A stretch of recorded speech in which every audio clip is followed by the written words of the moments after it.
Bom dia a todos, sejam muito bem-vindos ao Debatologia Online de número 51. Eu sou a Márcia Maduré, voluntária e docente da Aracê e serei a mediadora deste debate. A Aracê é uma instituição sem fins de lucro, com base no voluntariado e dedicada aos estudos da Conscienciologia. Nós temos sede lá em Domingos Martins, é um campo de pesquisa e de educação, é bem bacana lá. E quem quiser saber mais informações aí sobre a Aracê, acesse lá o site www.aracê.org. Destacamos o princípio da descrença. Não acredite em nada que que tivesse sido informado aqui. Tenham suas próprias experiências, pesquise, refute, reflita. E estamos seguindo, então, as orientações da Lei Geral de Proteção de Dados. Então, vocês já sabem que nosso evento está sendo gravado e quem não autorizar, então, feche a câmera, deixe o microfone fechado também e interaja daí pelo nosso chat. Quem autoriza pode deixar a câmera aberta e quiser fazer perguntas, pode abrir o microfone e fazer a pergunta diretamente para os pesquisadores. Fica tranquilo. Ou então, faz lá pelo chat que os nossos voluntários vão fazer a pergunta por vocês.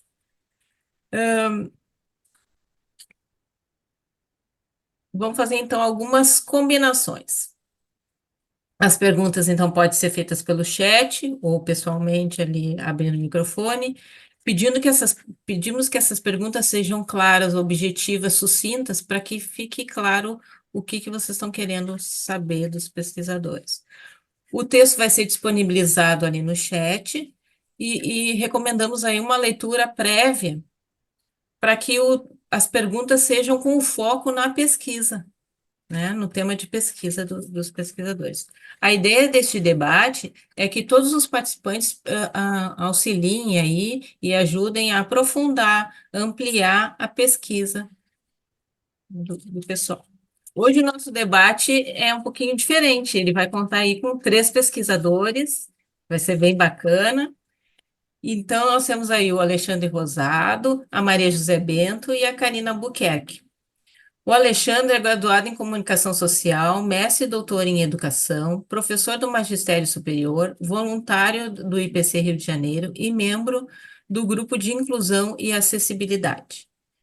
A Maria José é graduada em Direito e Pedagogia, especialista em Educação Especial e Gestão Empresarial e Negócios, MBA, mestre em Ensino e Educação Básica, aposentada da área financeira, voluntária da Conscienciologia desde 94 e atualmente voluntaria no IPC e na Comunicons. A Karina Buquerque é graduada em Direito, especialista em Direito e Processo Tributário, mestre em Educação, graduanda em Educação Especial, advogada, voluntária da Conscienciologia desde 98 e atualmente ela voluntaria no IPC e na Editais. O título da pesquisa deles é A Terminologia Conscienciológica e a Inclusão Conscienciocêntrica. Passo então a palavra para o Alexandre para fazer uma breve consideração aí, falar sobre a motivação dessa pesquisa e o que achar interessante aí passar para o pessoal. Contigo, Alexandre. Opa, bom dia. Bem, primeiramente a gente agradece, né, a oportunidade, né, de estar aqui no Debatologia, né? É, Também agradeço o trabalho da nossa embaixadora oficial, que é a Maria José, né, que ela está sempre fazendo as intermediações, né, e abrindo portas, né, para o nosso grupo de inclusão e acessibilidade, né? Então, lá no IPC, né, a gente tem esse trabalho sendo desenvolvido, né? Uma das frentes de trabalho tem sido o desenvolvimento desse projeto, né? Então, assim, eu acho que a primeira coisa é a gente situar um pouquinho é, o porquê da existência desse projeto, né? Então, assim, pessoalmente, né, eu tenho trabalhado com a área de educação de surdos há um bom tempo, né? Faz mais ou menos uns 10 anos, né? No Instituto Nacional de Educação de Surdos, que é uma instituição pública, né, da Rede Federal de Ensino aqui no Rio de Janeiro, né? Então, aqueles que conhecem, é um prédio amarelão enorme, histórico, que tem ali na Rua das Laranjeiras, aqui no Rio de Janeiro. E essa área da educação de surdos, já é assim, bem.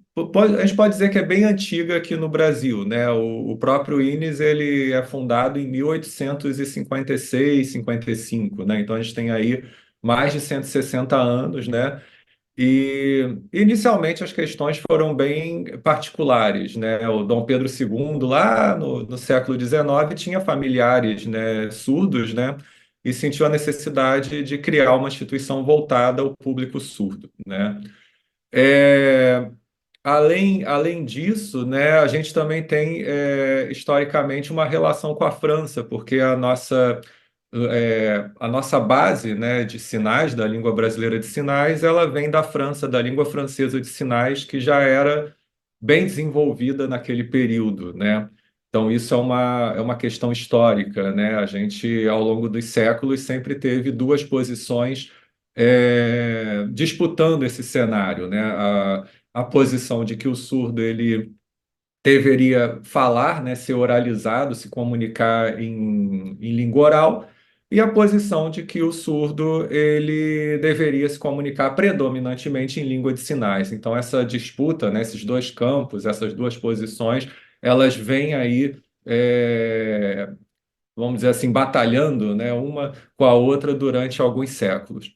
E no século XX, agora, a gente teve uma certa estabilização desse debate, né, a partir dos anos 60, a partir dos anos 70, com a construção, pouco a pouco, do consenso de que a língua de sinais é uma língua, né? Porque hoje eu acho que muitos de nós aqui, já pela própria propaganda da mídia, né, pelo acesso que a gente tem sobre língua de sinais aí nos meios de comunicação, a gente já considera, né, que é uma língua, mas durante muito tempo foi considerada uma não língua ou uma comunicação improvisada, ou uma comunicação por gestos mímicos, né, que era também era chamada, né, de língua mímica, né, de língua através de sinais mímicos, né? E não é bem assim. Então, a partir ali dos anos 50, dos anos 60, os linguistas começam a entender, né, que a língua de sinais é língua, né? Ou seja, é, é uma categoria de comunicação estruturada, né? Como a nossa língua portuguesa, por exemplo, né, que a gente tem aqui a estruturação, eu estou falando, e eu estou emitindo uma série de signos, né, palavras, né, que vão se organizando e vão criando significado para vocês. A língua de sinais também, ela tem uma série de sinais, a gente não fala palavras, fala sinais, e esses sinais eles vão interagindo entre eles e formando uma estrutura lógica de comunicação. Isso parece óbvio, mas demorou muito tempo para se entender a língua de sinais como língua, né? E não como linguagem, não como aglomerado de gestos e não como mímica, né? E aí, nesse imerso, né, nesse trabalho, né, a gente vem notando o seguinte: de 40, 30 anos para cá, né, a gente tem um movimento de aprofundamento nessa língua. O que que isso quer dizer? Várias áreas de conhecimento, a partir ali dos anos 80, 90, biologia, química, matemática, linguística, todas essas áreas que a gente conhece, né, como áreas de campos de conhecimento, eles começaram a sentir a necessidade de criar sinais, termos, né, próprios daquelas áreas. Então, o sinal termo é um sinal próprio de uma área de conhecimento, né? Então, vamos dizer, na biologia tem comensalismo, parasita, tem uma série de termos próprios, né? São sinais, e aí esses termos precisam de sinais próprios, né? Precisam de sinais para haver comunicação naquela área, né? É, e aí, nesse processo, né, eu, quando me vejo no grupo de inclusão e acessibilidade do IPC, eu penso, a conscienciologia, ela não tem, né, esse conjunto de sinais termos desenvolvidos, né? A gente tem algumas iniciativas bem iniciantes, né, na área, mas esse conjunto é faltante. E a conscienciologia, como a gente conhece, né, historicamente, ela é uma profusão de termos próprios, né? É uma área até um tanto incomum nesse sentido, né? Porque a gente tem aí, em 20, 30 anos, uma série de proposições, centenas de termos sendo propostos, né? E esses termos não desenvolveram equivalente em língua de sinais. Nunca se desenvolveu, né, termos equivalentes em língua de sinais. Então, o que que isso quer dizer? Que se a gente fizer uma comunicação hoje envolvendo toda a terminologia específica da conscienciologia, uma tradução e interpretação em língua de sinais, ela não vai ocorrer de maneira plena. Porque para ocorrer de maneira plena, você precisaria desses sinais termos próprios para se expressar em língua de sinais, né? E hoje a gente não tem. Então, falar proexis, falar reurbanização extrafísica, holossoma, todos esses termos, se um tradutor intérprete estiver naquele momento traduzindo, ele não vai ter sinal equivalente, ele não vai ter um sinal próprio para isso se expressar. Então, isso falta na conscienciologia, a gente não tem. Então, quando se fala assim, precisamos de uma tradução e interpretação de um evento, de uma palestra, de um curso, como que isso vai se processar se você não tem esses sinais, né? Isso vai ficar lacunar, né? E, em alguns casos, se o tradutor e intérprete nem conhecer o significado daquele termo, ele nem vai conseguir fazer uma sinalização equivalente, porque vai ter a lacuna de entendimento daquele termo, do que significa aquele termo. Então, não adianta falar holossoma, proexis e curso intermissivo se o tradutor e intérprete não faz ideia do que aquilo significa e nem consegue fazer uma equivalência sobre aquilo. Então, é diante dessa problemática que a gente traz aqui para conversar com vocês e um pouco assim o modo que isso está sendo trabalhado e sendo desenvolvido aí nos últimos anos, né? Então, acho que basicamente isso aqui introduz o problema de pesquisa, né? Então, está aberto aí para as perguntas. Quem quiser ir fazendo pergunta, pode fazer pelo chat ou abrir o microfone. Rosângela, pode fazer. Bom dia. Bom dia. Então, Alexandre, enquanto você estava falando aí dessa linguagem própria, né, e de ter um símbolo específico, me veio aqui uma curiosidade quando eu pensei em outras áreas, né? Vamos pegar uma medicina, uma especialidade da medicina, que hoje, se a gente bobear, tem o cara que é especialista em mão e tem o cara que é especialista no dedinho mindinho, né?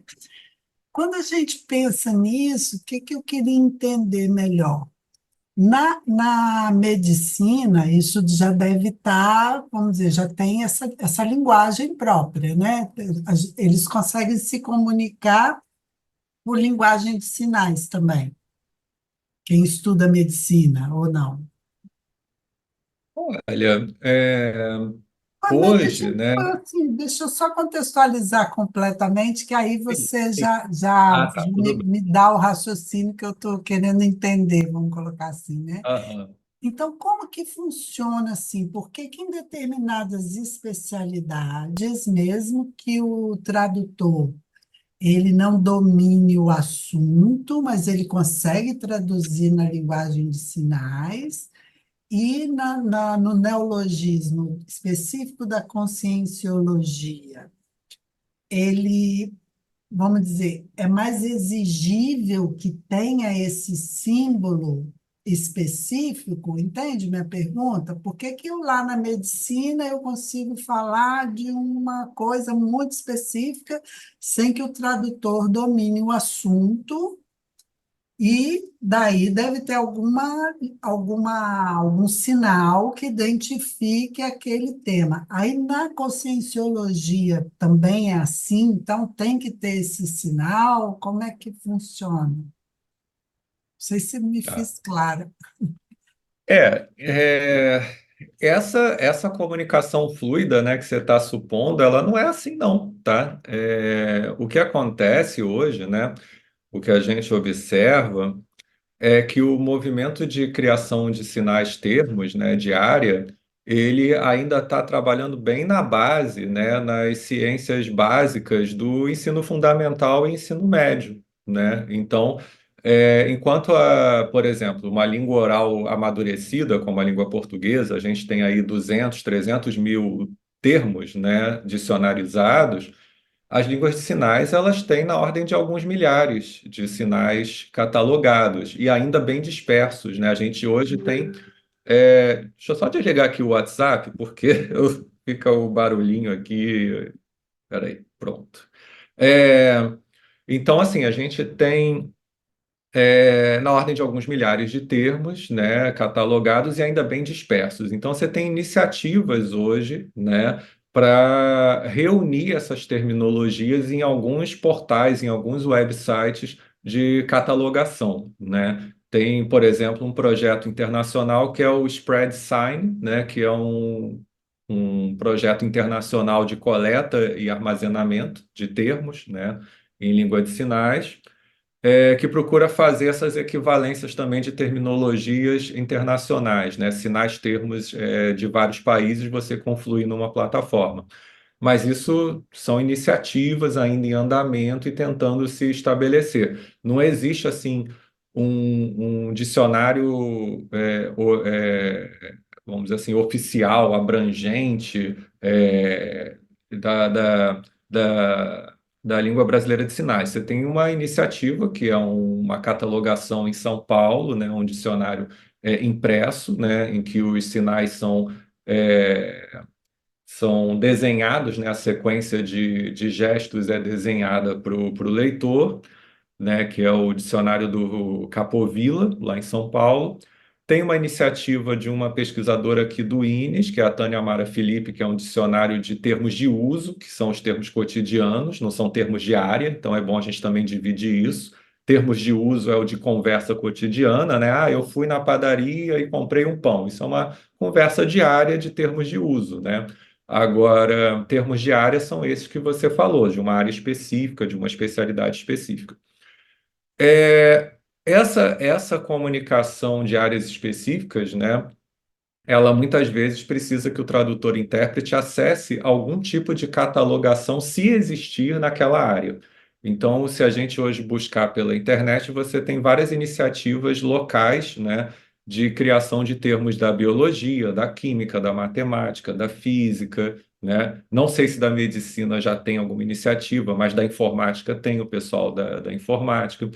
E essas iniciativas, elas são isoladas, são locais, e tem que contar com a sorte desses projetos eles terem sobrevivido e mantido esses sites em funcionamento para esses tradutores e intérpretes acessarem, porque nem sempre os projetos são duradouros, às vezes dura alguns anos, está ligado a uma pesquisa de mestrado, de doutorado, mas depois o site não se sustenta e aquela pesquisa até fica perdida, né? Porque o produto dela fica fora do ar.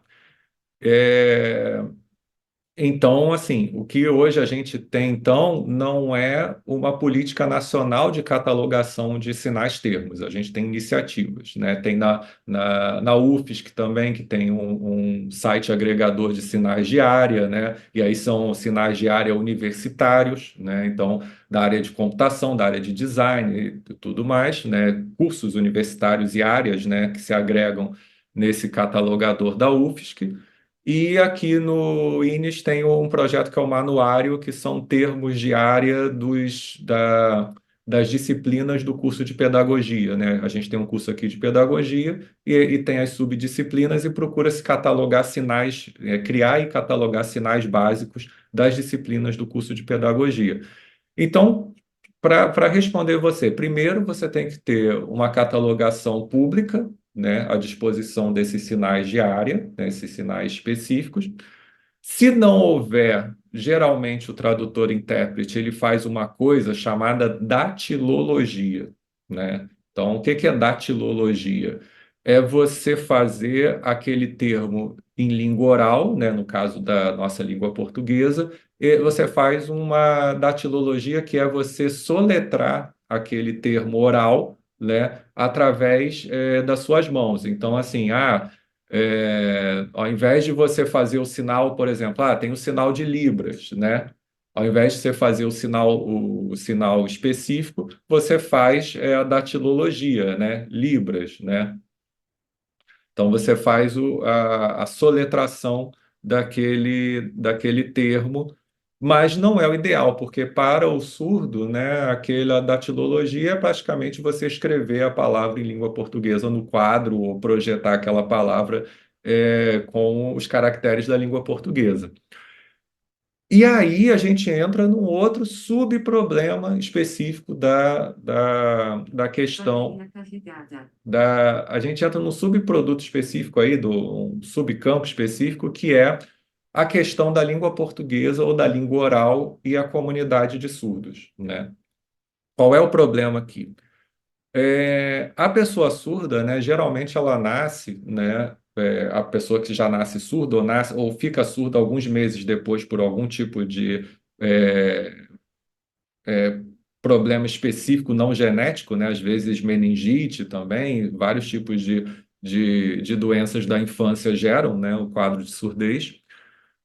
Muitas vezes esse surdo, ou a maioria das vezes, esse surdo nasce de pais ouvintes, né? E esses pais ouvintes, eles não têm a menor ideia do que é língua brasileira de sinais, não têm a menor ideia do que é ser surdo, né? Muitos surdos só têm a sua surdez identificada com 8 anos de idade, 10 anos de idade, tardiamente, né? Pensa-se que a pessoa surda ela tem algum atraso mental, algum problema específico cognitivo que não é a surdez, né? Então você às vezes fica com uma demora, né, enorme para você detectar a própria surdez. E aí, se o surdo, né, desde da infância ele é surdo e ele não tem a referência da língua oral, ele não ouve a língua oral sendo dita, sendo se expressada, né, sendo comunicada, ele demora muito tempo para desenvolver uma linguagem de comunicação, uma forma de se comunicar com o mundo ao redor, né? Muitas vezes a família desenvolve gestos caseiros, que a gente chama, né? Convenções gestuais caseiras, mas não introduz aquele sujeito na comunidade de usuários de língua de sinais. Quer dizer, a língua estruturada não é apresentada àquele sujeito. Então, imagina você nascer e passar 10, 15, até 20 anos da sua vida sem língua estruturada, né? Então, sem língua estruturada, o teu pensamento ele fica lacunar, ele fica primário, ele não se desenvolve. Qualquer pesquisador da área de desenvolvimento e linguagem sabe, né, que o desenvolvimento do sujeito ele se dá pela linguagem. Se você não tiver linguagem, você não se desenvolve. Então, o que acontece é que grande parte da comunidade surda não é uma comunidade proficiente em leitura e escrita da língua oral, né? No caso nosso, da língua portuguesa. Então, grande parte dos surdos que estão inseridos na comunidade de usuários de língua de sinais, eles se comunicam prioritariamente por língua de sinais, né? Então, isso também é um outro ponto. Então, não adianta você chegar muitas vezes, um surdo chegou ao IPC, ou chegou à Aracê, ou chegou a qualquer IC, e você apresenta a ele um livro em língua portuguesa. Grande parte desses surdos, em primeiro lugar, eles vão ter uma dificuldade enorme de entender a língua portuguesa coloquial, a língua portuguesa cotidiana. Quanto mais entender a quantidade de palavras específicas que a Conscienciologia propõe e expressa nessas obras, né? Então, isso é um outro ponto, né? Então, não ajuda muito você fazer datilologia durante uma tradução e interpretação, porque você está fazendo datilologia de uma palavra da língua portuguesa oral que não vai ter conexão ideativa com aquele sujeito surdo. Ele não vai pensar assim, é, é, Proexis eu li no livro tal e é programação existencial, então ele fez a datilologia de Proexis, então ele está falando de uma programação feita antes do nascimento. Não, ele não vai ter essa referência, né? Então a datilologia ela não vai importar muito. Então, enfim, então, por isso que a questão da criação de sinais termos de área ela é tão importante para aquela área ser compreendida, ser entendida pelo sujeito que está assistindo uma comunicação, né? Então, não sei se ficou claro, mas é mais ou menos esse caminho de raciocínio, né? Para a gente entender melhor. Ficou claro, sim, deu para compreender. Obrigada. Aham. Obrigada, Rosângela. Isamar? Bom dia, pessoal. A minha pergunta era um pouco parecida com isso aí para os três autores aí, Maria, a Karina e o Alexandre. É porque assim, a gente quando está falando alguma coisa, qualquer coisa, ou principalmente numa palestra ou qualquer coisa que envolva a conscienciologia, tem uma expressão energética. Então, quando eu estou falando aqui, eu estou passando uma impressão energética do conhecimento, tem um processo multidimensional envolvido, para movimentar ali a palestra, até chegar ao campo. Então, a pergunta que eu vou é assim: o professor, a ideia de vocês futuramente, eu sei que não é agora, é o próprio professor que está dando a palestra comunicar-se com o outro nessa linguagem aí, ou teria uma pessoa que estaria, que nem que a gente vê aí nos programas de televisão, tem muitos que tem já um intérprete de sinais, né? Ele fica ali no cantinho e vai dando a informação. Como é que vocês pensam nisso para aproximar mais esse pessoal da ideia da Conscienciologia? Porque eu trabalhei um tempo, uns 3 anos, com um grupo de surdos e mudos na área de informática. E realmente eles tinham muita dificuldade de se envolver com as outras pessoas que não eram surdos e mudos, né? Então eles ficavam ali no grupo deles, trabalhando e grande dificuldade para se comunicar. Faziam assim trabalho mais assim essencial, né? Então, a minha pergunta é em relação a isso. Vocês têm essa ideia de avançar nesse sentido? E mais ou menos isso. Depois eu tenho outra pergunta. Se vocês pudessem me dar a visão de vocês três aí. Qualquer coisa, tá. Zezé e a Karina intervêm, né? Porque senão eu vou falar aqui até Porque eu amanhã, sei que o né? Então, Alexandre parece que é o doutorando nesse assunto aí, né? Que trabalha com isso há aham, tempo aí. mas deixa eu ver se eu consigo te responder. Bem, todo o processo assim social ele é imprevisível, né? Então, quando a gente começa, a gente não sabe onde vai terminar e como é que ele vai se desenvolver, né? Mas dentro desse projeto existe um plano geral, tá? Então, que plano geral é esse? Que está lá nesse texto que a gente distribuiu, a gente fez ali um micro resumo, né, dessas etapas, né? Mas qual é a ideia? A ideia é que a gente tenha um desenvolvimento de sinais termos básicos, tá? Então, assim, se a gente pegar a Conscienciologia como um todo, a gente tem aí catalogados cerca de 14 mil, se eu não me engano, termos centrais e correlatos, né? E a gente tem cerca de 600 termos básicos catalogados no dicionário básico, né, de termos da Conscienciologia. Mesmo de 14 mil para 600, 600 ainda é muita coisa. Então, a primeira etapa que a gente veio fazendo aí nos últimos meses, né, ou nos últimos 2 anos, mas vamos botar aí nos últimos 12 meses, foi fazer um survey, um levantamento, né, entre professores do próprio IPC, dos termos que eles mais sentiam necessidade de se criar, quais os termos que eles usavam mais em suas aulas, e daí a gente concluiria que seriam termos mais urgentes de serem criados sinais termos, porque pela frequência, né, o critério de frequência de uso. A gente fez essa pesquisa inicial e aí o estágio atual é que a gente está fechando um conjunto de termos básicos e não é um conjunto aleatório de termos básicos, né? É um conjunto de aproximações semânticas. O que isso quer dizer? Você, para aprender um determinado conceito de conscienciologia, você precisa muitas vezes ter uma cadeia ideativa, você precisa ter pré-requisitos para entender aquele termo. Então, uma coisa simples, vamos pegar aqui, proexis, né, que parece hoje um termo assim super tranquilo para a maioria das pessoas familiarizadas com a conscienciologia.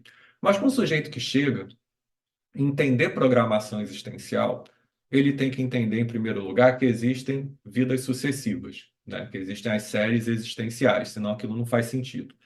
Para entender proexis, ele precisa entender que existe dimensão extrafísica e intrafísica.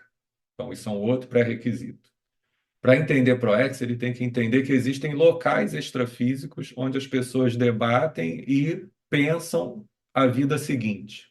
E aí ele tem que começar a entender que esses locais se faz práticas que a gente chama de curso intermissivo. Então, isso tudo é uma cadeia ideativa para se chegar na ideia de ProEx, né? Então, para se fazer isso, a gente está fazendo então um pouco de engenharia reversa. Vamos ver o que é básico, o que vem depois, o que vem depois, até chegar naquele conceito mais complexo lá na frente, né? É, Por que fazer isso? Porque uma vez que você trabalha essa cadeia ideativa e você faz esse plano, você vai priorizar quais termos de área você vai criar que são basilares para todo o resto da conscienciologia. Isso parece banal, mas isso não é banal. Isso é bem complexo de se pensar, né? Você vê o que que é mais básico, quais são os termos mais básicos, e dali se deriva todo o resto, né?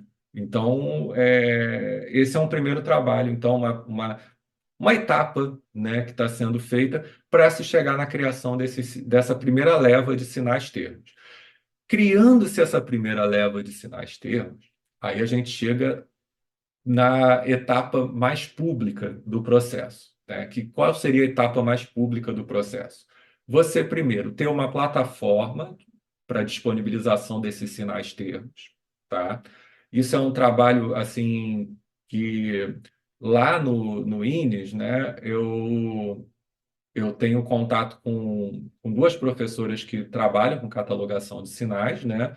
Mas a gente vê um pouco de ainda falta de uma convenção mais sólida de plataformas de disponibilização. O que que deve conter nessas plataformas? Então, eu estou com uma aluna de mestrado nesse momento fazendo um levantamento nacional dessas plataformas de hospedagem de sinais e a gente deve chegar até o final do ano numa dissertação que a gente tenha pelo menos o desenho básico de uma plataforma. O que que uma plataforma deve ter e como que ela deve se organizar. Então, isso é um trabalho em andamento. É, uma vez que a gente tem essa plataforma e esses sinais disponibilizados, a coisa fica um pouco mais tranquila, porque aí a gente entra numa outra etapa, que é a etapa de produção de materiais didáticos, tá, para a comunidade surda sobre o assunto que a gente trata aqui, que é a conscienciologia, tá? Por que isso, né? Aí é que está a coisa. A gente não tem uma comunidade de surdos ativa, né, dentro da conscienciologia. Isso se dá por razões óbvias. A gente não tem divulgação científica em língua de sinais. A gente não tem, né? Então, por não ter divulgação científica em língua de sinais, a comunidade surda ou os surdos nem sabem da existência da conscienciologia. Isso é um ponto, né? Para saber da existência da conscienciologia, você precisa de alguns materiais em língua de sinais que divulguem essa área, né? Então, isso é uma etapa, então, posterior a esse movimento inicial de criação de sinais, que é a roteirização e a criação de vídeos em língua de sinais, tratando do beabá, do básico, daquilo que é basilar na área da conscienciologia para a comunidade surda. Aí espera-se que com isso você comece a ter surdos, tradutores intérpretes, pessoas ligadas à comunidade surda que se interessem pela conscienciologia, e aí se começa a fazer um movimento de mais expansão e compreensão e ampliação dessa terminologia base e desses materiais básicos de área, né? Então, isso é um trabalho de longo prazo, né? Não é uma coisa que vai acontecer de uma hora para outra, né? Então, enfim, Entendi. eu Tem tentei toda essa desenhar de preparação, maneira né? bem... Vai ter que ter toda essa preparação antes para ter esse processo de inclusão do pessoal, né? Não pode simplesmente botar uma pessoa ali traduzindo isso, né? Tem que ter todo É, um esquema já, primeiro para criar aquilo, né? Entendi. Agora, sim, eu sim, quando tive na... É só te perguntar isso. Quando eu tive lá no sim. trabalho, o pessoal se realmente eles se separa um pouco do grupo, né? Só para pensar isso. E a gente tinha umas aulas de Libras lá na empresa. Tinha um processo de aulas de Libras, só que tem que eles tinham o dialeto, eles não falavam nada em Libras.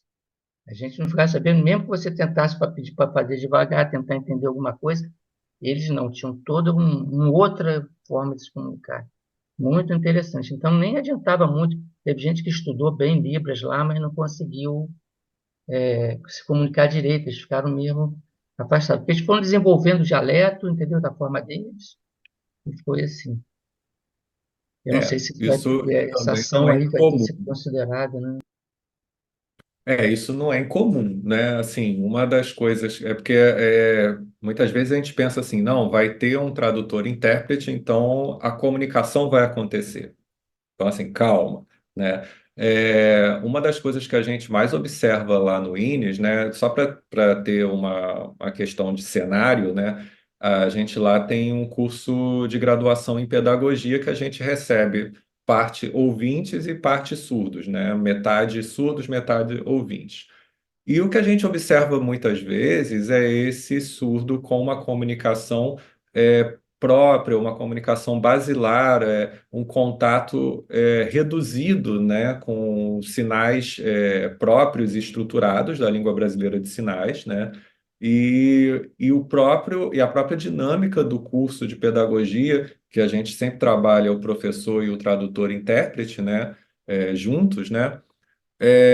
Ele vai adquirindo a estrutura formal da língua de sinais pouco a pouco no próprio curso, né? Então ele vai adquirindo essa Libras formal, né? E não essa Libras caseira, essa Libra que não é Libras, na verdade, é língua de sinais assim com certo improviso, como você falou, um certo dialeto de um grupo restrito.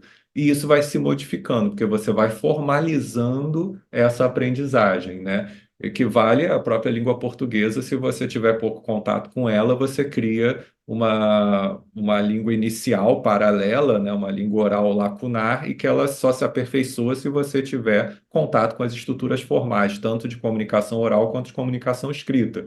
Então, isso acontece também com a língua de sinais, até porque o número de pessoas que se comunicam em língua de sinais formal, né, em comparação ao resto da sociedade, ele é restrito. Muitas vezes esse surdo ele não viveu em comunidade de surdos, ele viveu em comunidade isolada, né, quer dizer, ele isolado da comunidade de usuários de língua de sinais e tendo uma sinalização muito rudimentar com os grupos familiares ali próximos, né? Ele teve um isolamento, ou na própria escola ele teve um contato muito rudimentar com a língua de sinais, sem pares, né, de interação. Então, isso é comum acontecer também. Então, há uma diversidade muito grande também de proficiência, né, em língua formal, né, em língua formal de sinais, na própria comunidade surda. Então, você observou bem, isso é comum acontecer, sim. Obrigada, Obrigado, Isamar. Alexandre. Obrigado aí pelo esclarecimento. Aham. Aride? Bom dia, Alexandre, Karina, Zezé. Parabéns aí pelo trabalho de vocês. E eu estava te ouvindo e fiquei pensando, eu trabalhava em pronto-socorro e às vezes a gente tinha essas pessoas, né, com problema auditivo e nós tínhamos uma colega que trabalhava com sinais, dava até aula e ela nos ensinou alguma coisinha ao menos para conseguir se comunicar com o paciente. Mas era bem interessante. Alguns conseguiam fazer leitura labial. Então, a minha pergunta é a seguinte: vocês já fizeram algum curso, já ministraram algum curso dentro da CCCI sobre isso? Curso mesmo para ou fora disso, vocês já estão fazendo, já estão ensinando pessoas e vendo do valor, da importância de saber ao menos isso, e sobre essa comunicação labial. Gostaria que você falasse um pouquinho. Tá. Isso que você está falando se refere ao que é chamado de surdo oralizado, né? Então, assim, é até bom você ter falado isso, porque, assim, não é de bom tom a gente falar surdo-mudo, porque surdo não é mudo. Surdo ele tem suas cordas vocais, seu aparelho vocal, não há nenhuma diferença em relação a nós ouvintes. A diferença é que por você não ter o referencial da escuta, da sonoridade, você não consegue fazer plenamente a reprodução dessa sonoridade pelo seu aparelho vocal. Agora, existem muitos surdos que passaram pelo processo chamado oralização, né? E a oralização é o quê? É um trabalho árduo, muitas vezes dificultoso, penoso, que muitos surdos não conseguem completar porque é muito difícil, né? repetitivo e exaustivo, né?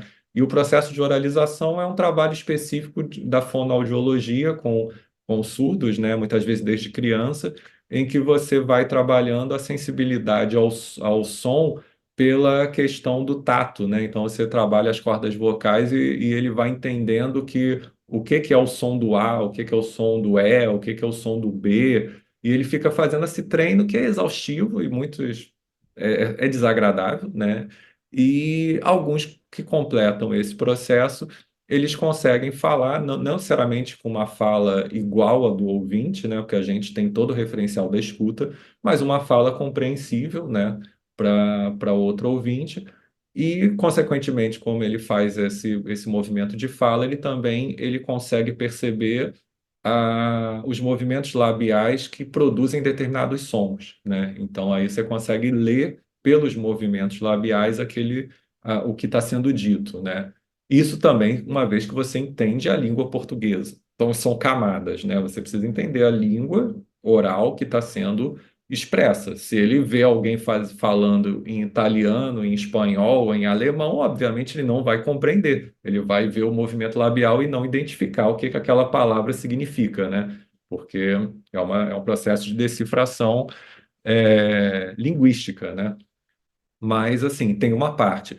É uma parte pequena de surdos oralizados, porque o processo de oralização ele é um processo também muito caro, financeiramente caro, porque você precisa de sessões e mais sessões de fonoaudiologia para você, durante anos, você desenvolver a fala e a leitura dessa fala, né? Então, geralmente, classe média alta é que é composta por surdos com maior percentual de oralização. O surdo das camadas populares, das camadas com pouco poder aquisitivo, eles vão utilizar em sua grande parte a língua de sinais, seja uma língua de sinais mais comunitária, restrita, ou uma língua de sinais mais formal, se eles passarem por cursos e processos escolares, onde a língua de sinais formal ela é usada, utilizada naquela escola ou naquela faculdade, né? Também é reduzido. Então, assim, se a gente pensar em círculos, né, na grande quantidade de surdos, a gente tem uma camada ainda grande de surdos comunitários, né, restritos em sua língua de sinais, uma camada mais formal, né, com língua formal de sinais, e uma camada menor de surdos oralizados. Então, são camadas. Muitas vezes o surdo oralizado ele não quer utilizar a língua de sinais porque ele se sente autônomo no uso da língua oral, né, e da leitura labial. Então, para ele já é suficiente, ele não quer utilizar a língua de sinais. Outros surdos que são oralizados, eles entram em contato com a língua de sinais tardiamente, quer dizer, só lá para 18, 20, 25 anos ele entra em contato com a língua de sinais e muitas vezes tem uma língua de sinais tão lacunar ou inicial quanto qualquer ouvinte, né, que está se iniciando em língua de sinais. Então, não é por ser surdo que ele vai de maneira inata ser um bom sinalizante, né? E você tem surdos que não tendo a oralização e também não tendo muito contato com a língua portuguesa escrita, e eles vão ter também uma língua de sinais bem precária, bem iniciante, bem basilar. Então, também há surdos com língua de sinais bem precária, né? Não é universal, o surdo automaticamente vai ter uma língua de sinais altamente desenvolvida. Isso depende sempre do contato comunitário com a língua, né? Algo que para a gente ouvinte parece uma coisa banal, né? Imagina se a gente tivesse tentando aprender língua inglesa com poucas pessoas usando língua inglesa ao nosso redor e de repente a gente fosse colocado lá nos Estados Unidos ou na Inglaterra para falar e utilizar inglês. O nosso inglês seria super precário. E é precário, porque a gente não tem um convívio comunitário na comunidade falante de língua inglesa, né? Então o surdo, ele, em relação à língua portuguesa, ele sempre vai estar em desvantagem porque ele não tem um contato pleno, diário, constante com a oralidade da língua portuguesa e o contato dele pela língua escrita, muitas vezes também ele ainda é bem iniciante, né? E aí você precisa de um acompanhamento muito forte de leitura e escrita de língua portuguesa, porque ele não tem o referencial da língua oral cotidiana. Não é fácil ser surdo em qualquer lugar do mundo, né? Penso que dá também para a gente ampliar aí, porque a Arid fez a pergunta sobre o curso, né?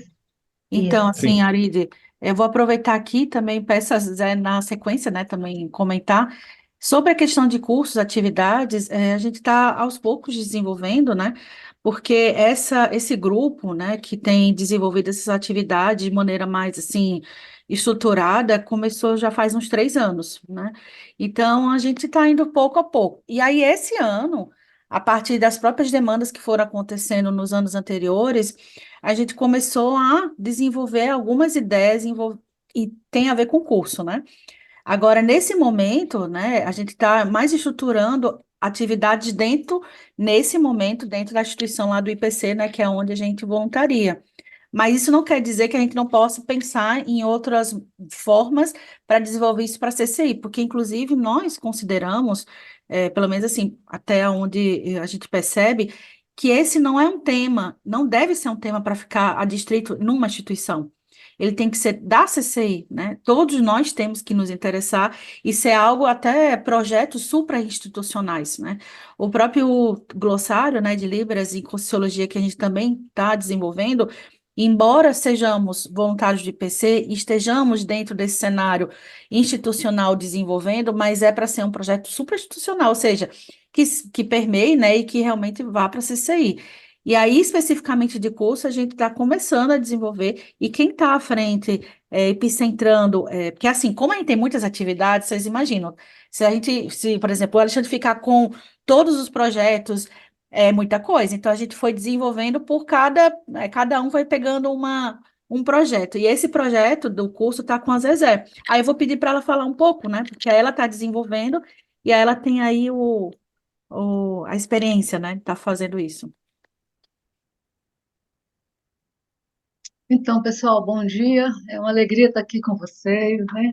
E o que eu trago para vocês assim, para esclarecer o curso, a forma que nós vamos estar abordando as terminologias em Libra na comunidade conscienciológica é para saber como vamos acolher essa pessoa que só interage por língua de sinais. Então, assim, hoje a nossa proposta de um curso dentro da matriz do próprio PC é trazer essa sensibilização mesmo, a conscientização de que há uma necessidade de nós, enquanto ciência, estarmos em público apresentando a conscienciologia. Então, nós, enquanto voluntários, o que nós conhecemos sobre o assunto? Então, esse é o primeiro passo, né, que a gente chama de uma conscientização e da real necessidade que a comunidade conscienciológica encontra em estarmos apresentando esse assunto. Como a Karina colocou, é um assunto que a gente compreende que é supra-institucional.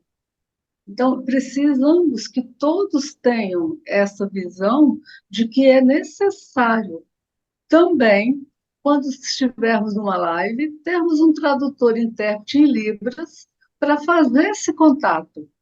A partir daí, né, já foi colocado, é um projeto muito grande, com a técnica, muito técnico, né, como o Alexandre está colocando, mostrando o que é a criação de uma língua, o que é a criação de sinais.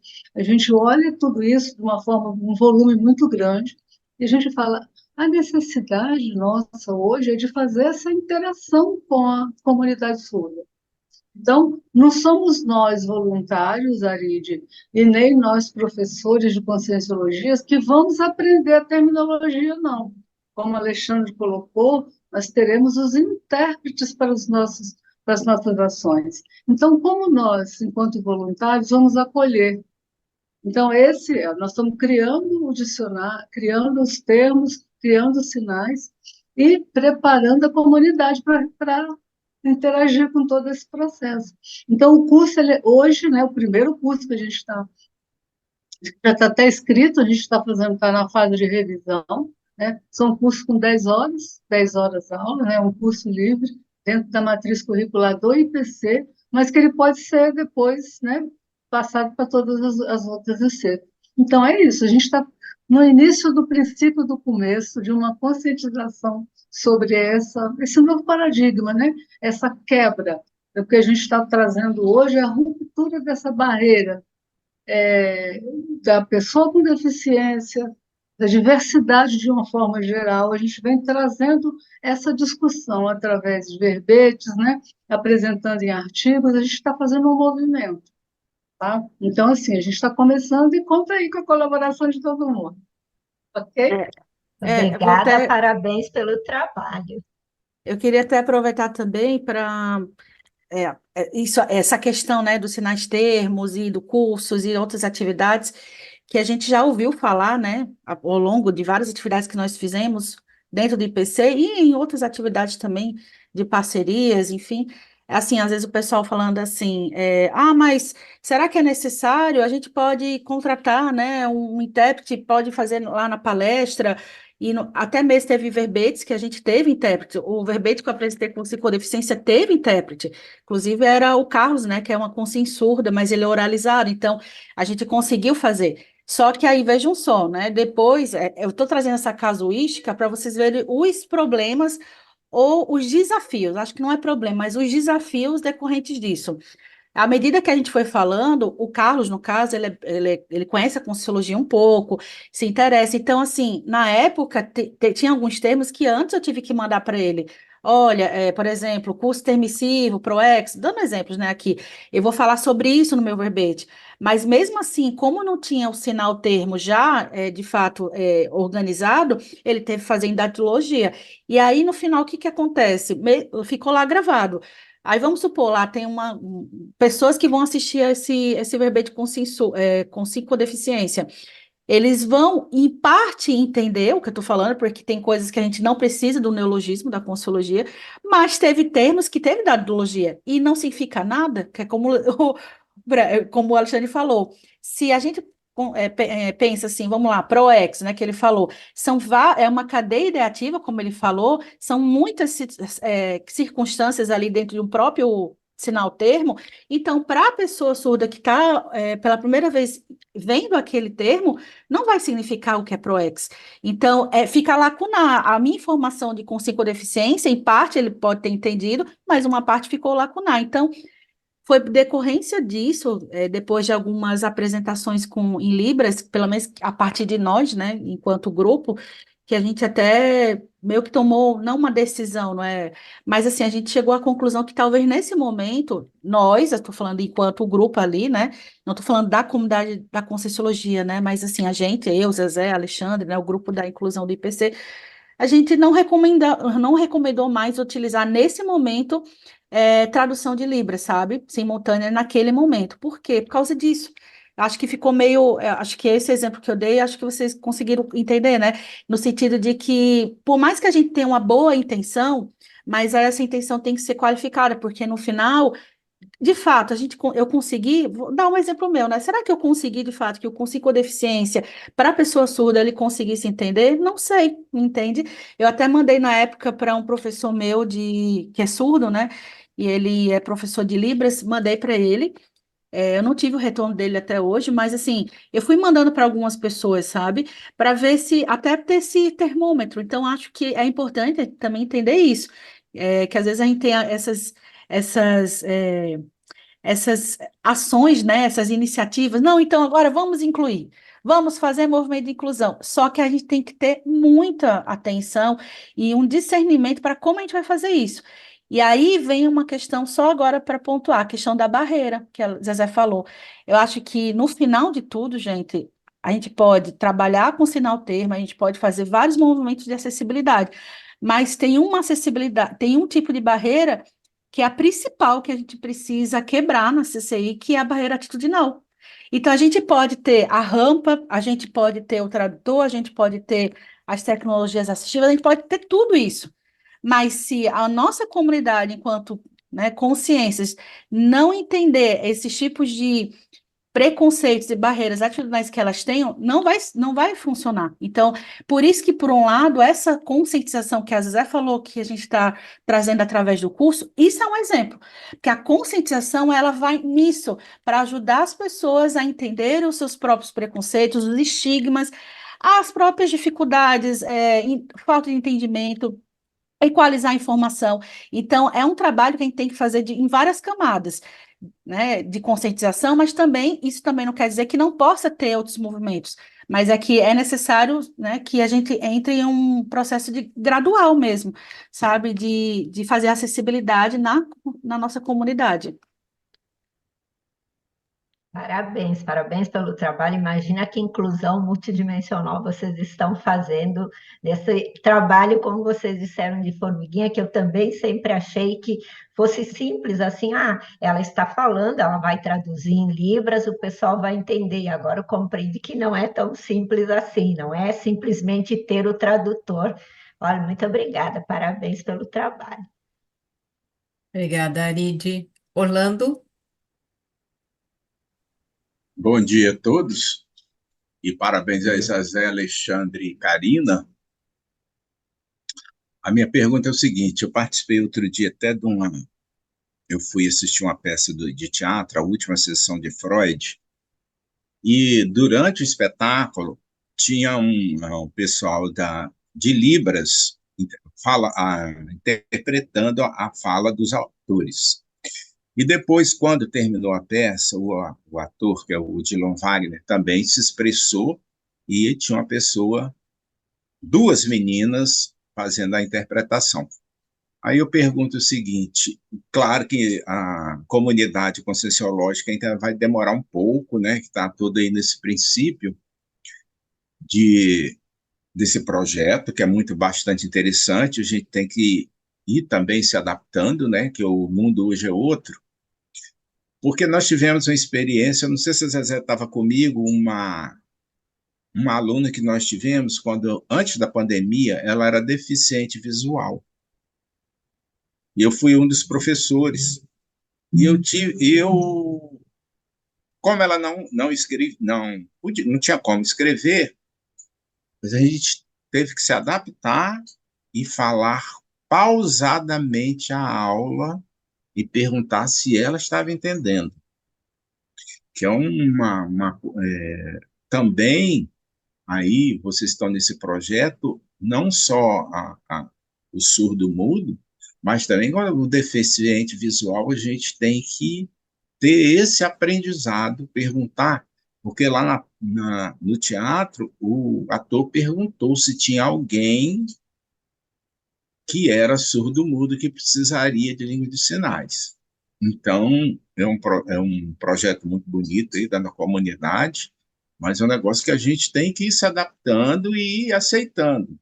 Eu pensei que veio, né? O ideal é que a gente, professores, tivesse pelo menos o básico das libras, né? Para a gente, pelo menos, não ficar perdido. Porque eu não sei nada, por exemplo.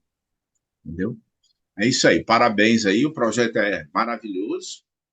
E isso, em todo evento que você vai, tem o intérprete de Libras. Pelo menos aqui, que eu tenho ido, tem acontecido isso. Parabéns. E bom dia a todos. Orlando, vou fazer um complemento aqui. O que que acontece? Nas últimas décadas, né, a gente teve uma organização, né, um movimento organizado das associações de surdos, né, e outras associações de pessoas com deficiência, atuando junto a legisladores, né, e organizadores de políticas públicas para que houvesse uma regulação legislativa sobre acessibilidade. Então, isso que vocês estão vendo atualmente, ele não está acontecendo. Ih, deu aqui um efeito especial. Não está acontecendo por boa vontade, né? Ele está acontecendo porque foi criada uma legislação própria, uma legislação específica de acessibilidade, né? inclusive nos órgãos de fomento, né, e patrocínio cultural, para que houvesse sessões acessíveis, tá? Então, esses tradutores e intérpretes não estão lá por benevolência do organizador do evento, né, ou da peça teatral, ou o que seja, é porque isso faz parte da obrigatoriedade dos contratos de patrocínio e fomento, tá? A gente também já tem uma lei brasileira de inclusão e acessibilidade, então também é importante saber. A Karina, ela tem muito mais propriedade para falar sobre a parte legislativa, né? A comunidade surda, ela ao longo dos anos, desde os anos 90, ela estruturou diversas iniciativas para que houvesse a Lei de Libras em 2002 e a sua regularização em 2005. Então, o movimento nacional de ampliação do acesso à língua de sinais não veio à toa, veio por movimento legislativo, né? E que incluiu a Libras nos cursos também de licenciatura no ensino superior. Então, a língua de sinais hoje é conhecida por muitas pessoas por causa da atividade legislativa e a inclusão no meio universitário, na formação básica universitária, né? Então, para a gente entender que existe um movimento social associado à ampliação das políticas de acesso e inclusão. Não é uma coisa, não é um movimento assistencialista, ele é um Sim, movimento, sim, né, sim. Uhum, não, eu derivado de sei. lutas políticas Uhum. bem estruturadas e Bem de décadas pontuais, né? né? E isso acontece no mundo inteiro, não é só no Uhum. Brasil, né? Com Desde os anos certeza. 90, diversos países ampliaram o reconhecimento das línguas de sinais locais, né? Porque a língua de sinais não é universal também, isso é uma coisa que tem que ser explicada. Tem a língua brasileira de sinais, tem a língua gestual portuguesa, tem a língua de sinais francesa, tem a língua de sinais Sim, uruguaia e por aí com vai. certeza.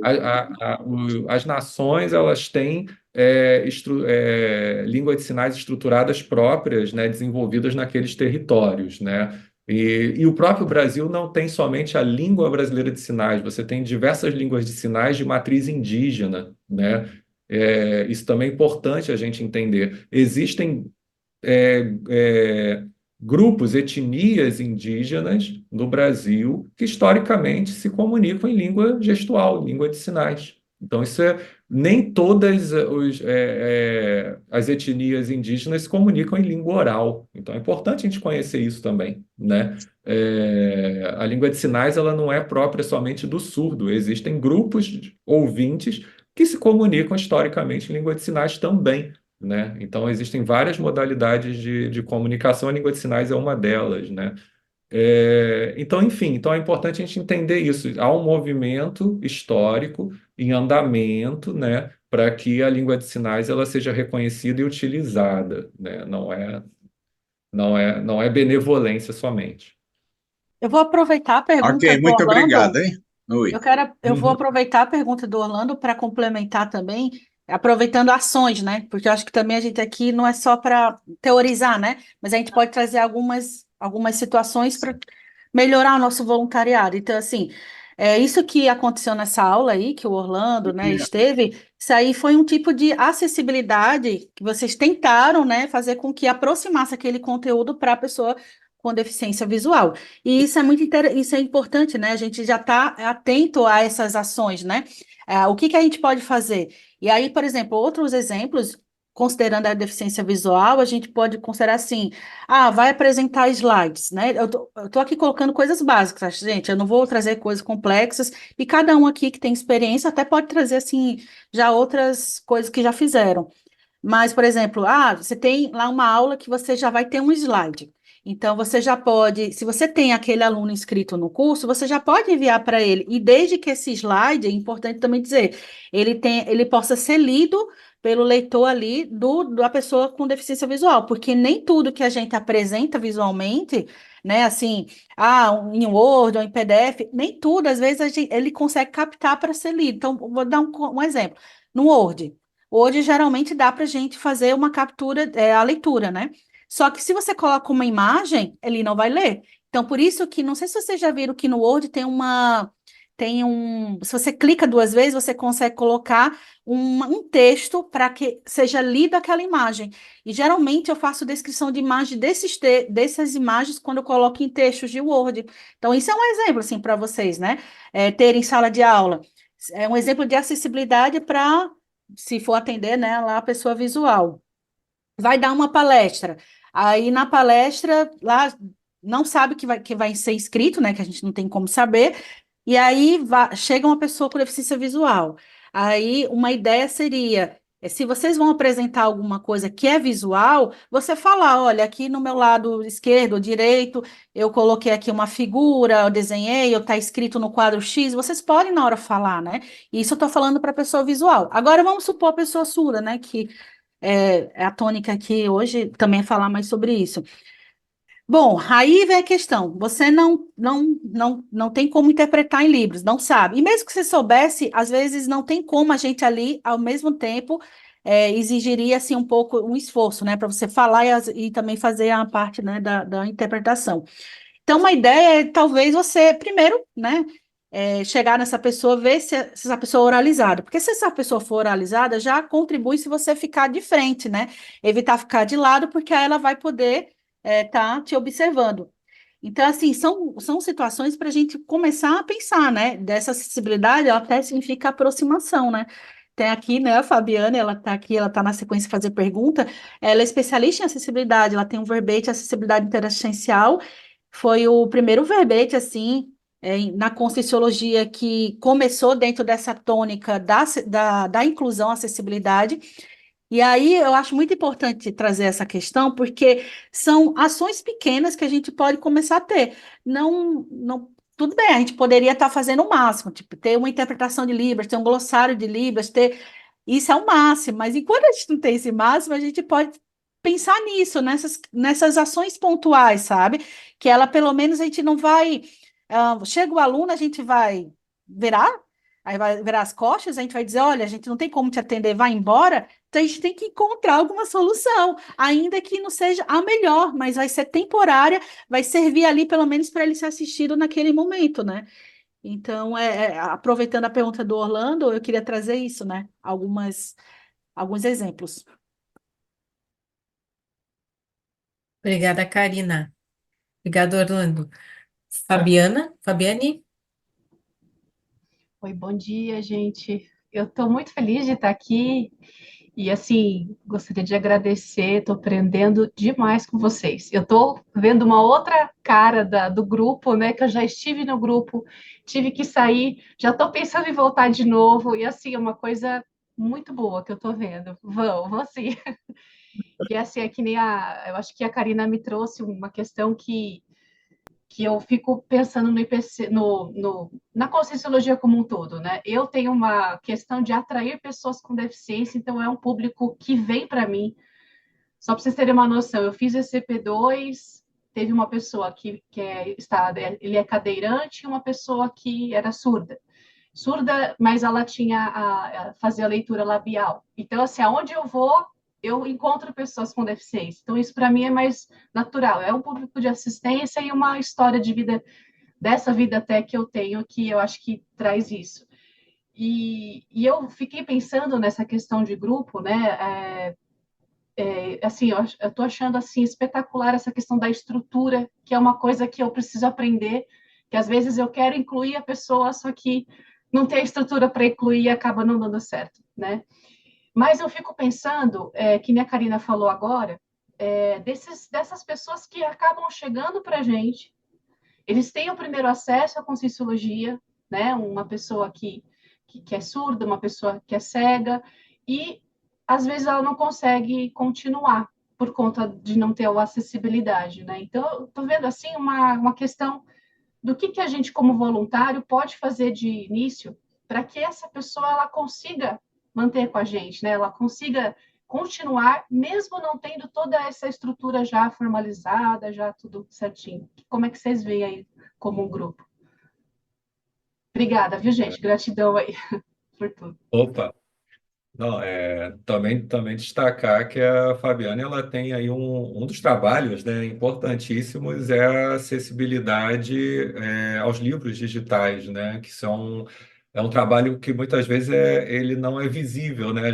A pessoa vai baixar o livro e vê lá livro acessível, ela pensa que o livro é acessível porque ela vai baixar em PDF, tá acessível, né? E não é bem isso, né?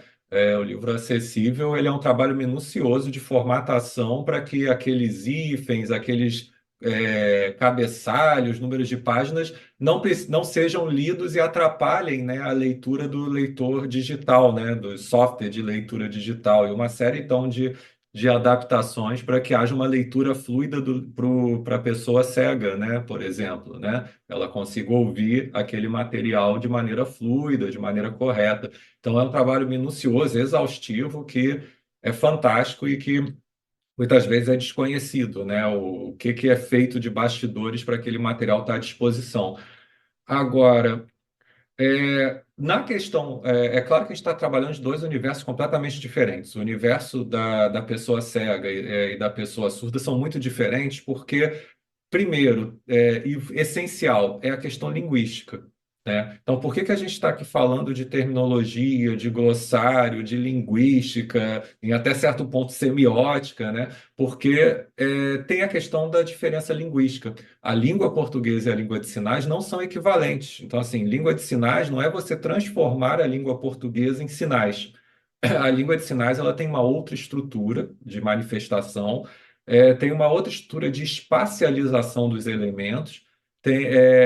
Então, é muito difícil alguém falar e sinalizar ao mesmo tempo, porque a estrutura mental para você formar uma ideia em língua oral é completamente diferente da estrutura mental para você formar uma ideia e sinalizar essa ideia em língua de sinais. São muito diferentes. Então, é como se você tentasse ler em inglês e falar em português ao mesmo tempo. Você vai entrar em crash, vai ter um problema ali de incompatibilidade, porque são estruturas de pensamento expressas de maneira diferente. A língua de sinais é a mesma coisa. Então, então, a gente está falando ali de universos linguísticos no caso da surdez. No caso da questão de não acessibilidade visual, né, da pessoa cega, a gente ainda mantém a mesma língua. É a língua oral sendo utilizada. A língua portuguesa, que eu me comunico com o vidente, eu me comunico com a pessoa cega do mesmo jeito.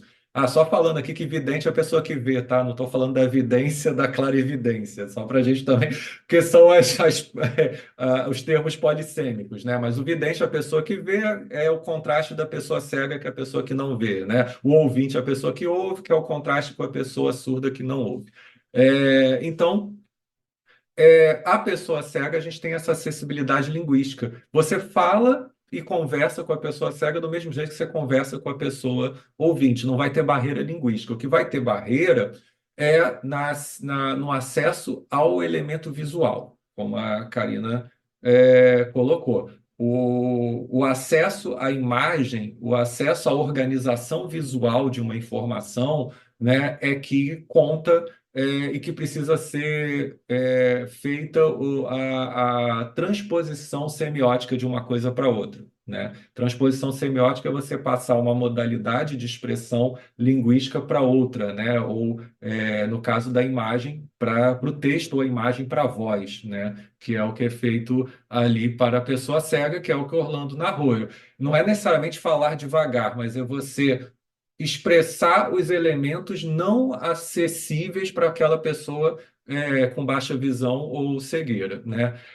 E uma outra questão que eu queria também levantar aqui é que os processos de deficiência, eles podem ser congênitos, podem ser de nascença, derivados de questões na infância, mas a gente aqui, em algum ponto, pode, em algum ponto da vida, também ter alguma deficiência adquirida por circunstâncias várias, né? Você pode ficar cego em algum ponto da sua vida, ou pode ser por questões de idade, ou pode ser por questões de acidente, surdo também da mesma maneira, você pode, em algum momento da vida, se tornar surdo. Então, a questão da deficiência, ela não é algo que vai começar e terminar na sua vida, ela pode, em algum ponto, também aparecer, né? Então, Em algum ponto, a língua de sinais ou a leitura labial pode ser necessária, em algum ponto, a descrição imagética pode ser necessária se você desenvolver algum processo de perda visual. Então, é bom a gente entender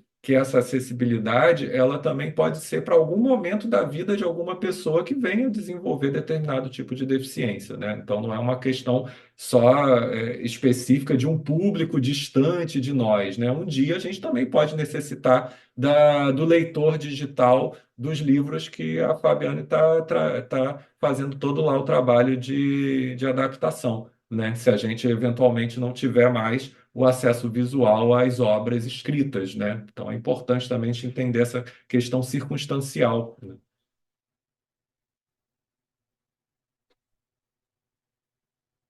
Obrigada, Alexandre. André? Bom dia a todos. A minha pergunta, no momento que eu levantei a mão, era para trazer essa parte que a Karina trouxe tão bem da questão aí né, de ser um projeto que precisa ser olhado de forma suprainstitucional, né?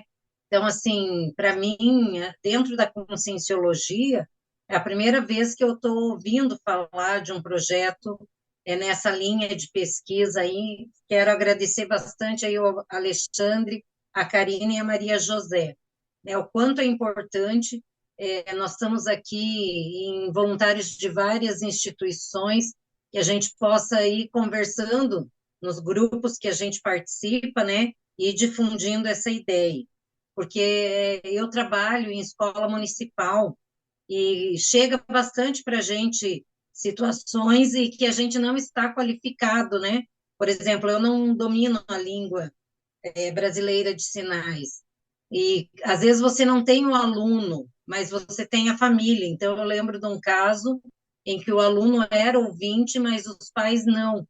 Então, a dificuldade de comunicação já começa na matrícula desse aluno na escola, e a gente não consegue se comunicar, né? Então, todo o trabalho aí que precisa ser feito na SOCIM mesmo, e também o que acontecia no caso com esse aluno.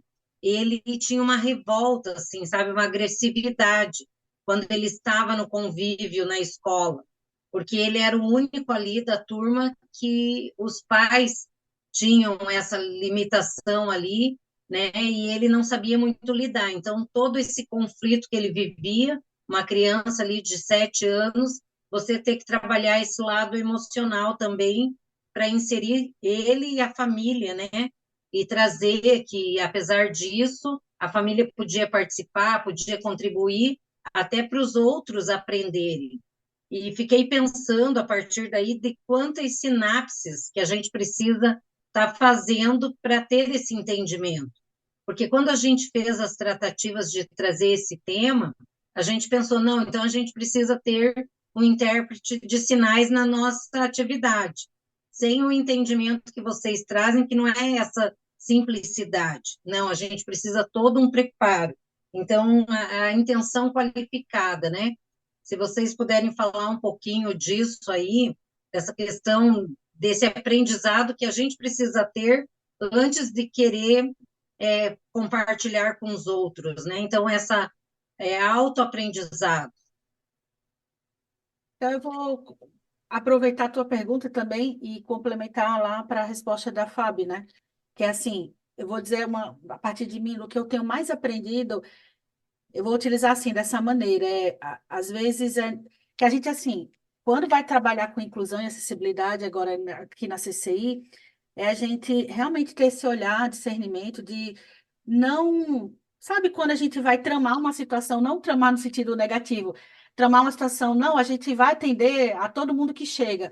E aí essa pessoa vai chegar lá achando que vai poder ter um ambiente de acessibilidade e não vai ter. E aí o que vai acontecer? A expectativa, né? Vai lá embaixo, vai ser frustrada, né? Então, assim, é uma questão que eu tenho aprendido muito, porque, assim, esse trabalho, né, de inclusão aqui na CCI é algo que a gente vem feito de uns anos para cá. Então, é claro que no início, como qualquer voluntário, a gente tá muito assim, nossa, vamos lá, vamos fazer acontecer. Quem me conhece aqui sabe que eu sou assim, de movimentar. Se é para fazer, eu vou fazer bem feito. Só que eu fui aprendendo, e aí como é boa a interação social, como é bom ter pessoas diferentes. O Alexandre com a experiência do INES, a Zezé com a experiência em políticas, e depois outros voluntários que eu fui conhecendo depois, né? Ali do grupo. Que aí eu fui entendendo que eu precisava entender o que é melhor para todos ali. Que às vezes a gente quer fazer, mas assim, vai chegar a pessoa com deficiência, e será que a gente vai atender ela? Então, eu fui. Agora eu estou começando a entender que tem que ser um trabalho muito assim, com muito assim, zelo, com muito assim, com muita atenção nos detalhes, sabe? E aí, assim, é isso mais que eu tenho percebido, é de a gente ver os nossos espaços, né? Ver o que a gente pode fazer com esses espaços, inclusive, vou dar uma questão assim que é importante a gente falar. Hoje, se chega uma pessoa com deficiência e ela quer realmente participar de curso da Consciologia e ela percebe que não tem ali acessibilidade, dependendo, ela pode acionar a justiça de que ela quer participar daquele curso, por exemplo, vai participar de um curso de entrada, vamos supor, né? E ela quer muito participar daquilo por causa de alguma questão pessoal, não importa, e ela não consegue, né, de fato entender aquele conteúdo, não ter acessibilidade e aí a instituição não faz nada. Que aí? Qual é um problema isso para a instituição? Porque ela divulgou um curso, divulgou que, né, que vai, né, tá dando aquela abordagem, chega a pessoa ali e aí a pessoa não vai ser atendida, né? Então, são questões que a gente precisa levantar nas instituições. Então, assim, outra questão. Né? As instituições têm sites, né? Então, isso é uma questão assim que está lá do Estatuto da Pessoa com Deficiência, que é 2015, que assim, até hoje, eu até procurei, por muito tempo, eu procurei se como é que está isso, assim, nas jurisprudências. Então, a pessoa lá com algum tipo de necessidade vai acessar o conteúdo e não consegue acessar lá em Libras ou visualmente lá ter uma descrição naquele site. Na lei diz que todas as empresas no Brasil, eu estou falando dessa maneira, tá? Mas as empresas no Brasil precisam ter, se tem sites, tem que ter acessibilidade, algum tipo de acessibilidade. E aí você olha o nosso site das instituições daqui, exceto a Editares, que eu acho que a Editares já tem isso, mas as outras não têm acessibilidade, gente. Não tem nem de Libras, não tem audiodescrição se tem imagens. E aí eu sou uma pessoa com algum tipo de deficiência visual ou auditiva, que são as que poderiam, né, nessa hora de ter um tipo de barreira de conteúdo, né, informacional. Causa um problema. Pode acionar a justiça, entende? Então, inclusive, a gente pode dizer que hoje a nossa comunidade ela está contrária à lei, ao Estatuto da Deficiência. Então, são questões que a gente precisa problematizar, falar mesmo, assim, e entender que, por exemplo, realmente a gente vai ter que mudar essa estrutura, exige, de fato, como é que a gente pode dizer, uma organização financeira para a gente poder organizar tudo isso, porque infelizmente, ainda acessibilizar, ela mexe no bolso, é um fato, vai mexer, mas se você percebe outras questões por trás, vai envolver a gente, de fato, fazer assistência, a questão do universalismo, a gente não fala isso no nosso paradigma consciencial, universalismo, cosmoética, se a gente for só por essas duas premissas, a gente está até indo contra, a gente não está realmente fazendo, a gente está sendo apenas teoricão, né? Então, o que eu posso dizer, assim, é que a gente precisaria, cada instituição, assim, pensar nisso. E por isso que eu acho que a principal mudança seria a gente problematizar isso na comunidade, não ser só algo da área C, do IPC. A gente precisaria colocar isso na mesa, no conselho de seis, que seja, mas realmente começar a falar nisso, sabe? Não achar, como a Alexandre falou, como se fosse algo distante. Não, a pessoa com deficiência está lá, no cantinho dela, mas, na verdade, a deficiência a gente também está aqui com a gente, né? Temos aqui Sim. voluntários que já, né, tem algum tipo de baixa visão ou até mesmo deficiência auditiva, e a gente poderia começar, de fato, a teatizar esse universalismo, trazendo, já começando a pensar nessa temática, para trazer essas pessoas junto de nós, né? Sim, Karina, e até quando eu coloco ali de criar novas sinapses, até pela terminologia que nós usamos, né? Assim, a gente precisa se atualizar aí dos termos mesmo, né? Como a Alexandre trouxe, não usar a questão do surdo-mudo, porque nem todo surdo é mudo, né? A questão que a deficiência, né? O que é o correto, mais atualizado de estar sendo usado, né? Mas obrigada aí. Vou passar a palavra, tem mais gente na fila. Obrigada, Andréia. Nós estamos chegando ao final do nosso debate, então eu quero dizer para vocês que, infelizmente, o Henning é o nosso último que vai perguntar. A gente precisa ser mais sucinto aí, porque está terminando o nosso horário. Henning? Bom dia a todos. É, apesar de eu conviver com a Karina, que é a minha dupla, né, que é a pesquisadora desse assunto, eu tenho que reconhecer aqui uma questão que me caiu a ficha agora, né? Dentro da conscienciologia, sempre a gente tem essa questão do autoesforço da pessoa que está chegando à conscienciologia, que ela tem que ter o seu autoesforço para que ela conquiste essa questão da evoluciologia, dos conceitos, do conhecimento que a gente tenta transmitir na conscienciologia. Nesse ponto, eu tenho que confessar que até agora eu classificava os surdos e outros deficientes dentro dessa mesma categoria. Tá bom, nós estamos aqui fazendo a nossa parte, eles que façam a parte deles e se esforcem para vir buscar. Mas ficou bem claro agora que não basta apenas, não dá para delegar isso para os surdos e talvez outras áreas também da deficiência, porque não é só um esforço pessoal que é o suficiente. Não dá. É quase que impossível a pessoa sozinha conseguir chegar numa palestra e, de alguma forma, conseguir entender um palestrante que, em muitos casos, tem dificuldade até de transmitir as ideias para um ouvinte.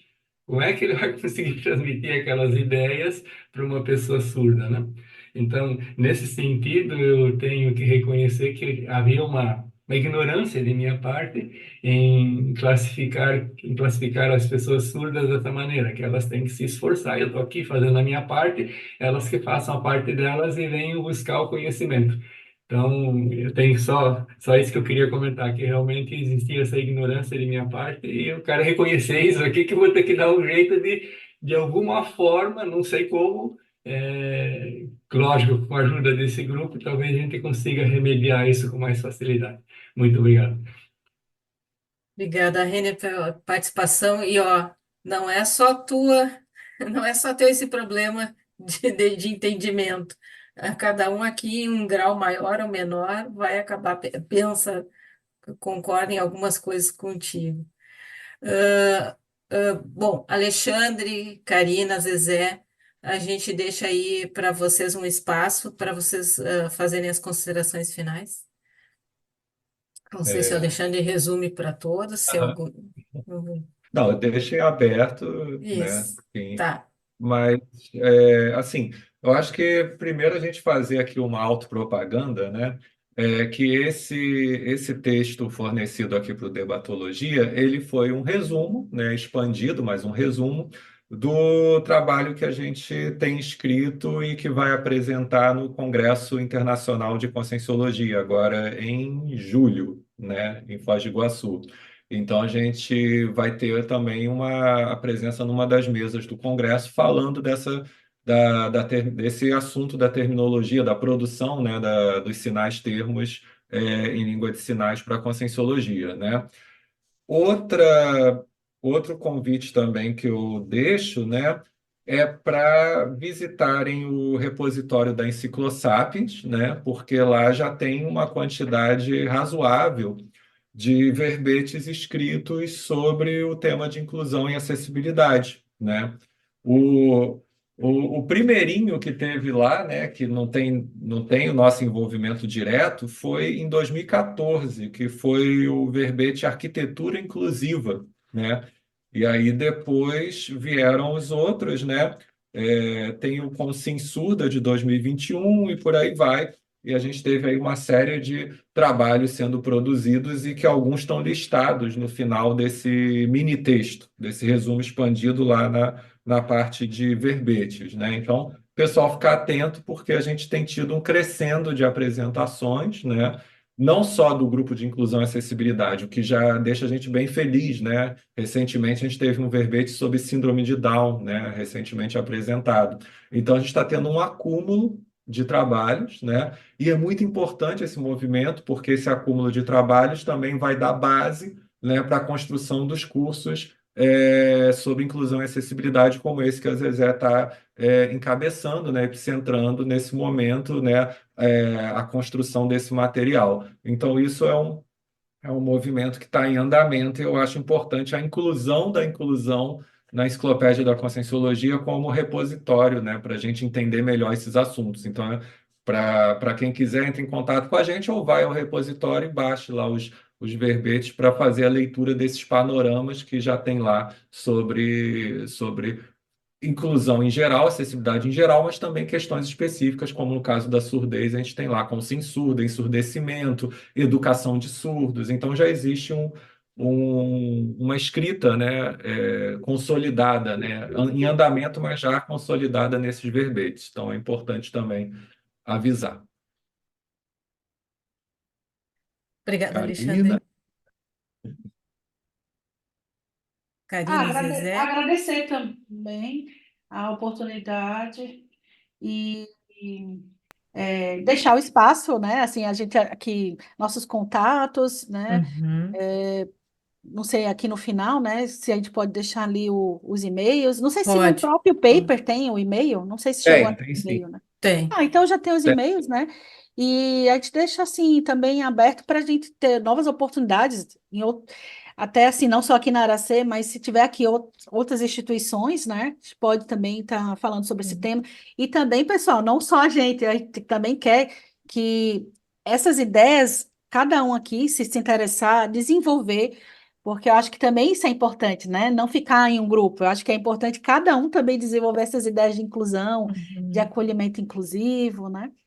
E quero agradecer novamente, né, a Aracê, né, esse espaço, e foi muito bom, assim, interagir com vocês. Obrigada, Karina. Zezé? Obrigado, então, pessoal, pela atenção. Saudações pacíficas a todos. E eu digo assim, divulguem o trabalho. Divulguem que nós estamos trabalhando com a inclusão na comunidade conscienciológica. Então, essa divulgação que é o mais importante. A gente quer massa crítica para ter esse espaço para poder conversar. Apresentamos um projeto e a gente viu que ele é amplo, muito, muito. Então, assim, vamos nos conscientizar, vamos falar para o outro da necessidade de que o intermissivista ele pode chegar surdo nessa vida intrafísica, ou ele pode perder a audição, como a Maria José perdeu ao longo da vida. Então, vamos em frente. Obrigado pela atenção. Obrigada, Zezé. Hoje nós tivemos 24 participantes e 8 perguntas. O assunto todo era novo, era tudo muito instigante, foi muito bacana. Tenho a divulgação, tenho duas divulgações aqui. O passeio bioenergético, dia 11 de maio, o próximo sábado, das 14 às 17. Quem quiser e tiver interesse, acessa lá pelo nosso site www.arac.org, que tem mais informações lá. O próximo Debatologia vai ser dia 2 de junho e o Gessé Antunes vai ser o pesquisador.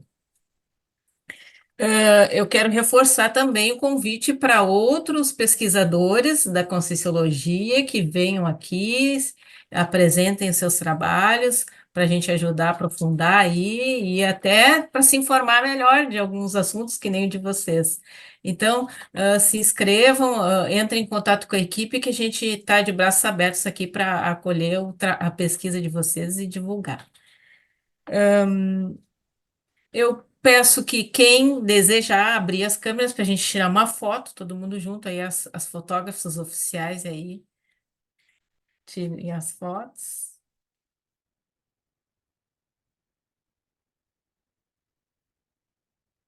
Ok. Agradeço mais uma vez, então, a participação de todos. É muito importante, tanto dos pesquisadores quanto dos participantes, de toda a equipe aí. Tá todo mundo junto nisso, está se esclarecendo, e uns ajudando aos outros, né? A gente vai em frente. Gratidão aí, Márcia, Alexandre, Zezé, Reni, Karina. Fala. Márcia, eu queria fazer mais um convite aí para o pessoal que está Faça aqui isso. participando com a gente. A Aracê foi convidada para estar participando do próximo Aerópago, que acontecerá no dia 11 de maio, às 15 horas, no Tertuliário, lá na Cognópolis Foz, com o tema Desafios da Grupo Carmologia. Então, se quem tiver em Foz pode estar indo, né, presencialmente, quem está em outras localidades pode estar participando aí online, tá? Fica aí o nosso convite também.